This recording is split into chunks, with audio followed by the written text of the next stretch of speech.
जब हम दूसरों के दोषों को देखते हैं तो हमारी नज़रें एक अद्भुत दर्पण पर पड़ जाती हैं। यह दर्पण हमें बताता है कि हम कौन हैं और हमें अपने भीतर उन पराजयों का सामना करना पड़ता है जिन्हें हम अक्सर दूसरों में सिर्फ एक दोष के रूप में देखते हैं। यह एक जटिल संबंध है जिससे कुछ सकारात्मक सीखने की संभावनाएं होती हैं।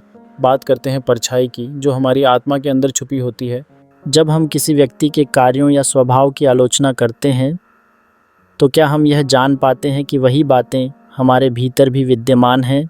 यह सच्चाई जो अपना चेहरा प्रकट करती है हमें अपनी अवधि के बजाय दूसरों का विवेचन करने पर मजबूर कर देती है। इस प्रक्रिया में हम अपने दोषों पर ध्यान नहीं देते और कभी-कभी उन्हें पहचान ही नहीं पाते। अब आइए आत्मविश्लेषण की ओर बढ़ते हैं।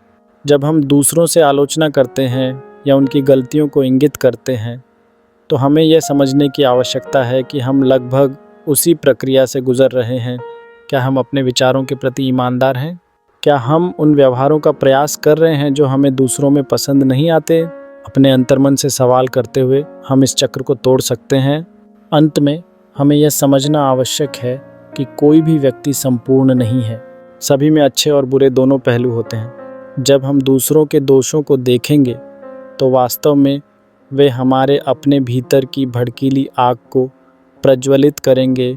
इसके बजाय आइए हम एक सकारात्मक दृष्टिकोण अपनाएं, जहां हम अपनी आत्मनिर्माण की यात्रा पर ध्यान केंद्रित करें।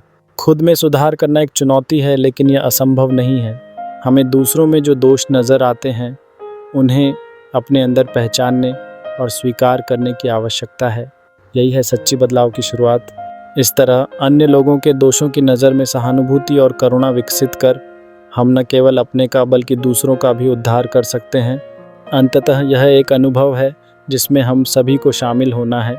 आइए हम अपने जीवन को दर्पण के रूप में देखें और अपने अंदर के अंधेरों को पहचानें। जब हम करेंगे तब हम केवल दोष नहीं देखेंगे बल्कि उस प्रकाश को भी महसूस करेंगे जो हमें बदलने का मार्गदर्शन करेगा।